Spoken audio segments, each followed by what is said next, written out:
আসসালামু আলাইকুম my YouTube family my kitchen queen আপোনালোকে কেনে আছে নিশ্চয় ভালে আছে আলহামদুলিল্লাহ আমিও ভালে আছো তো আজিৰ ভিডিঅ'টো ফাটিবেলাৰ পৰা আৰম্ভ কৰিছো তো আজি বহুত কাম কৰিলো মিষ্টাৰে গুচি যাব তেওঁৰ কাপোৰ কানি সব ধুই মেলি ৰেডি কৰি আছো তো আগবেলা সময়ে নাপালো মেচিনত বহিবলৈ এনেও মই ফাটিবেলাই বেছিভাগ কাম কৰো তো আজি ফাটিবেলা মানে সন্ধিয়া হ'ব প্ৰায় তো অলপ সময় পাইছো ভাবিলো ব্লাউজটো কাটিং কৰি থৈছিলো অলপ সিলাই কৰি লও আৰু ইফালে মিষ্টাৰক বজাৰলৈ পঠাইছো মাছ আনিবলৈ তো ৰাতিৰ কাৰণে মানে মাছ বনাম একো নাই ঘৰত মাছ মাংস তো তেখেতক পঠাই দিলো কলো যে ঘৰত সবজি আছে আপুনি মাছ লৈ আহক তো তেখেতে মাছ অনালৈ মই সেইখিনি সময় বহি নাথাকি মই ভাবিলো সিলাইটো কৰি লও অলপ আগুৱাই থাকিব আমি যেহেতু গৃহিণী ঘৰৰ বহুত কাম কৰিব লাগে তো কামৰ ফাকে ফাকে এনেকে সময় উলিয়াই মানে সিলাইটো কৰো আৰু যেহেতু ঘৰত কাম কৰো সেই কাৰণে এটো সুবিধা হয় যিসকলে দোকানত কাম কৰে তেওঁলোকৰটো এটা টাইম ফিক্স থাকে আৰু আমি যেহেতু ঘৰত কৰো মানে মই ঘৰতে কাম কৰো সেই কাৰণে মোৰ বাবে এটো সুবিধা হয় যে মই যেতিয়াই তা মানে টাইম পাও তেতিয়াই বহি যাও আৰু ইফালে ঘৰৰ কাম বনো হয় বাচ্চাবিলাককো চাব পাৰি মানে সব দিখে মেনেজ কৰিব পাৰি আৰু মোৰ বাবে এটো মানে বহুত ভাল এটা অপচন যিসকলে ঘৰত বহি কাম কৰিব খোজে তেওঁলোকৰ কাৰণে আৰু মই আসলে ঘৰত থাকিয়ে ভাল পাও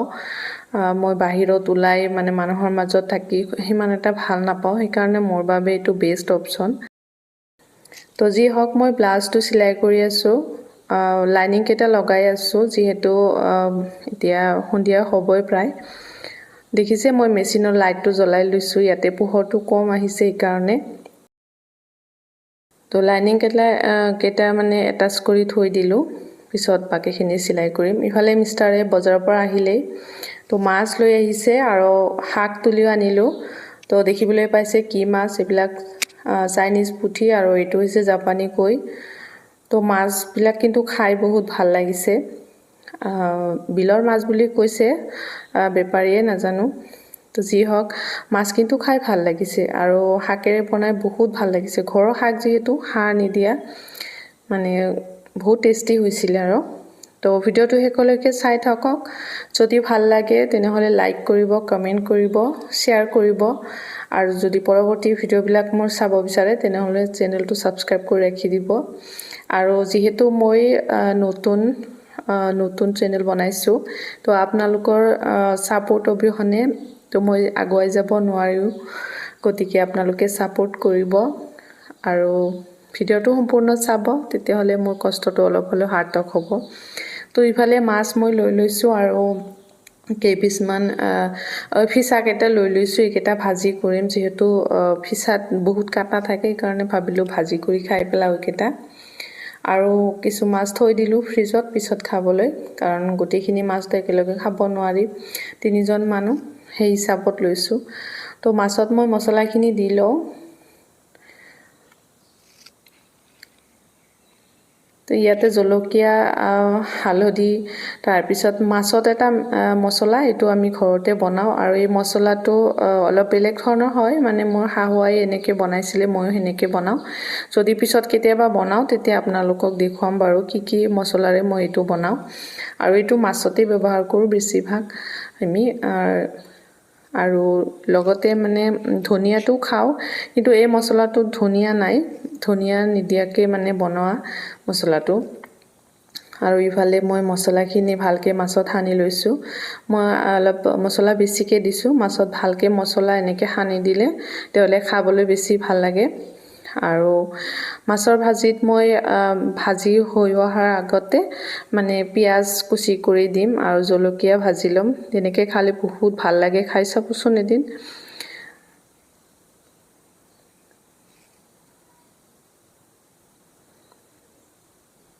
তে মই মাছ কেটা তাৱাত দি দিছো তেলখিনি গৰম হৈ আহিছে তো মাছখিনি মই বেছি মচমচীয়াকৈ নাভাজো মিষ্টাৰে মানে সিমান কৰকৰীয়া ভাজা ভাল নাপায় অলপ ওপৰেদি অলপ ক্ৰিস্পি আৰু ভিতৰত অলপ নৰম এনেকৈ ভাজিম আৰু তো মছলা অলপ আছিল তাতে পিঁয়াজখিনি সানি ল'লোঁ আৰু যিটো চব্জি বনাম শাকৰ লগত সেই মাছখিনিও মই মছলাৰে এনেকৈ সানি লৈছোঁ মোৰ সুবিধা হয় এনেকৈ কৰিলে তো আপোনালোকে কেনেকৈ ৰান্ধে কমেণ্ট কৰি জনাবচোন মই মোৰ ষ্টাইলত কৰিছোঁ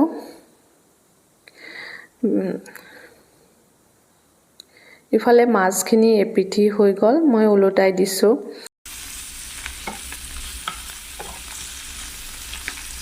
মই যেহেতু চিলাই কাম কৰোঁ লগতে হেণ্ড পেইণ্টিঙৰ কাম কৰোঁ তো এইটো ভিডিঅ'ত মই বেলেগ সিমান এটা চিলাইৰ কাম দিয়া নাই আজি ডিনাৰৰ কি কৰিলোঁ সেইটোৱে শ্বেয়াৰ কৰিছোঁ মোৰ আগৰ ভিডিঅ'বিলাক চাব আৰু পৰৱৰ্তী ভিডিঅ'বিলাক চাই থাকিব তেতিয়াহ'লে গম পাব মই কি কাম কৰোঁ তো ইফালে মাছখিনি মই ভালকৈ অলপ মানে মছলাৰে সানি লৈ এতিয়া ৰান্ধি ল'ম তাৰপিছত শাক দিম আগতে মাছখিনি অলপ ভালকৈ মছলাৰ লগত মিলাবলৈ দিছোঁ এনেকৈ মাছখিনি আগতে অলপ ৰান্ধি ল'লে তেতিয়াহ'লে মছলাখিনি মাছৰ ভিতৰত সোমাই খাই ভাল লাগে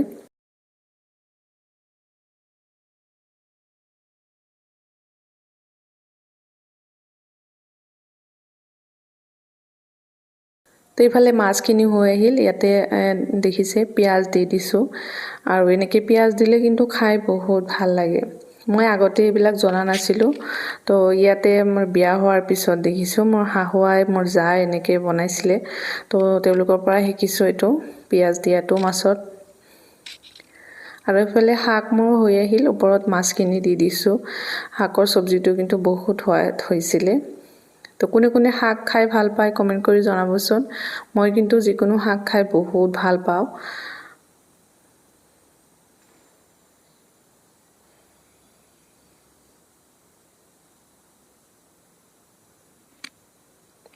আৰু ইফালে চাটনি এটা কৰি ল'ম এই চাটনিটো দুপৰীয়াতে খাম বুলি ভাবিছিলোঁ ৰেডি কৰি থৈছিলোঁ কিন্তু যেতিয়া লাইন নাছিলে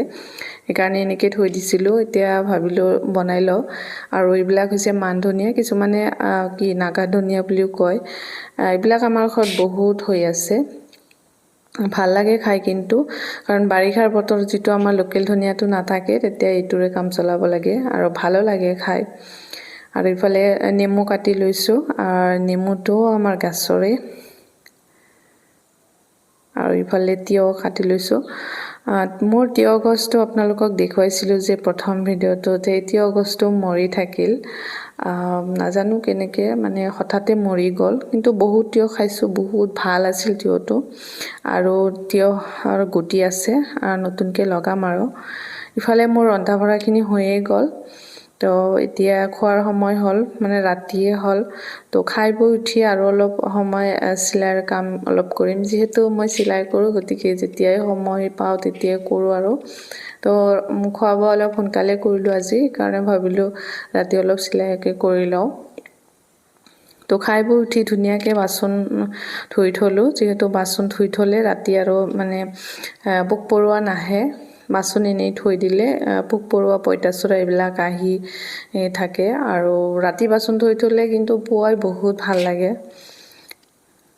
তো ইফালে কিচেনৰ কামখিনি কৰি উঠি আহিলোঁ আৰু ইয়াতে এটা দেখিবলৈ পাইছে এইটো হৈছে এটা ব্লাউজ বনাইছোঁ এইটো মই কুৰ্তি বনাইছিলোঁ এইটোৰে কাপোৰ অলপ আছিল সেইটোৰে ব্লাউজ এটা বনাইছোঁ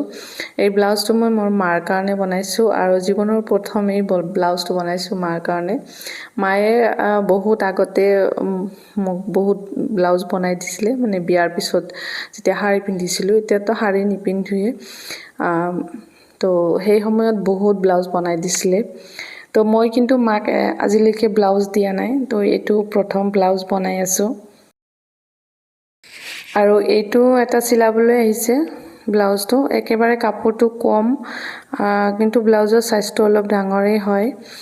তো ভাবিছোঁ এইটো কেনেকৈ কাটো ফৰ্মা কাটি ল'ব লাগিব ফৰ্মা কাটি ল'লে তেতিয়াহ'লে কাপোৰটো কম লাগে নহ'লে এনে ডাইৰেক্ট কাটিং কৰিলে কাপোৰটো বেছি লাগে তো যেহেতু কাপোৰ কম আছে কাৰণে ফৰ্মাটোৱে কাটি ল'ব লাগিব তো আপোনালোকে যিসকলে চিলাই কৰে তেওঁলোকে কেনেকৈ কাটিং কৰে জনাবচোন আজিলৈ ইমানতে আসসালামু আলাইকুম